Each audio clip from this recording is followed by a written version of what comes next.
अस्सलाम वालेकुम एवरीवन, कैसे हैं आप लोग। उम्मीद करती हूँ ठीक होंगे, हंसते बसते होंगे अपनी ज़िंदगियों में। तो आज आपके लिए बड़ी बेहतरीन रेसिपी लेकर आई हूँ, तंदूरी चिकन ब्रोस्ट की। ये वो रेसिपी है, जब हम बाज़ारों में जाते हैं तो आपने देखा होगा ना कि चिकन ब्रोस्ट की जो शॉप होती हैं, जब हम उनके पास से गुजरते हैं तो ऐसी खुशबू आती है ना कि दिल करता है कि बस जी अभी से इसको खा लें।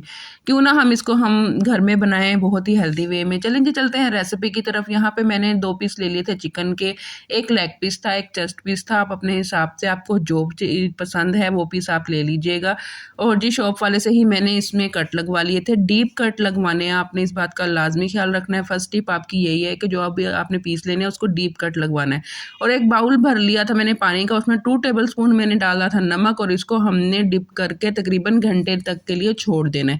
अब हम इसका जब तक वो मैरिनेट हो रहा है पानी में, तो हमने इसको जो मसाला तैयार कर लेना है। 1 टीस्पून जो है मैंने इधर लिया था लाल मिर्च का, और जी 1 टीस्पून लिया था चाइना नमक, 1 टीस्पून मैंने इधर लिया था लहसुन पाउडर, 1 टीस्पून लिया था नमक खाने वाला जो होता है, 1 टेबल स्पून हमने इसमें तंदूरी मसाला ऐड करना है।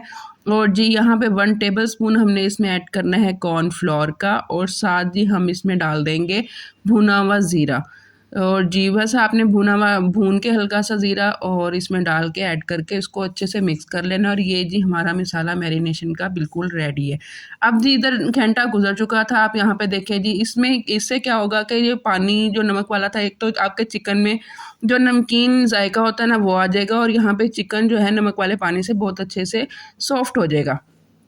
अब हम पानी से निकालने के बाद चिकन को लेंगे, दोनों पीस को, और जो है ना कलर फूड पानी डाल के वो इसके ऊपर अच्छे से लगा देंगे। इससे क्या होगा कि जब हम इसको फ्राई करेंगे तो इसका जो कलर है ना वो बहुत ही ज़बरदस्त और प्यारा बन के निकलेगा। आपने देखा होगा जब मशीन से जब डीप फ्राई हो के शॉप से निकलता है तो बड़ा सुनहरी कलर आ रहा होता है। बस जी हम घर में बना रहे हैं तो इसलिए हम ये फूड कलर लगाएंगे ताकि एक सुनहरी सा कलर आ जाए।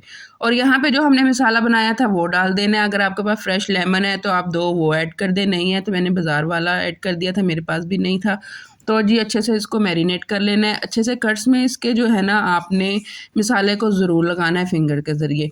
अब यहाँ पे आप ये मैरिनेट करके ओवरनाइट ज़रूर रखिएगा, कम से कम 2 घंटे, वरना ओवरनाइट। और आप चाहें तो आप इसको यहाँ पे मैरिनेट करके 15 दिन के लिए फ्रीज़र में फ्रीज़ भी कर सकते हैं, कि अगर आपका किसी गेस्ट ने आना है तो आप उससे पहले इसको प्रिपरेशन करके रेडी करके आप इसको फ्रीज़र में फ्रीज़ कर सकते हैं। जिस दिन आना हो निकालें और फ्राई करें। अच्छा जी, यहाँ पे मैंने ओवरनाइट रखा था, और उसके बाद मैंने एक पैन ले लिया, उसमें ऑयल डाला और इनको पीसीस को उसमें डाल दिया था। अब यहाँ पे ये डीप फ्राई होते हैं, लेकिन मैंने डीप फ्राई नहीं किया था क्योंकि बहुत ज़्यादा ऑयल हो जाता है। मैं चाहती थी थोड़ा सा हेल्दी वे में बनाना, इसलिए मैंने फ्राई पैन में ऑयल डाला, उसमें ये पीस डाले और 10 मिनट के लिए एक साइड को पका लिया ढक कर।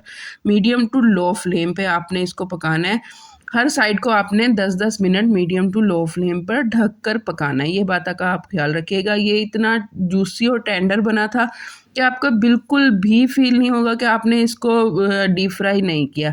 यहाँ पे जी हमारे जो पीस थे तकरीबन 10-10 मिनट दोनों साइडों से मैंने इसको बना लिया था।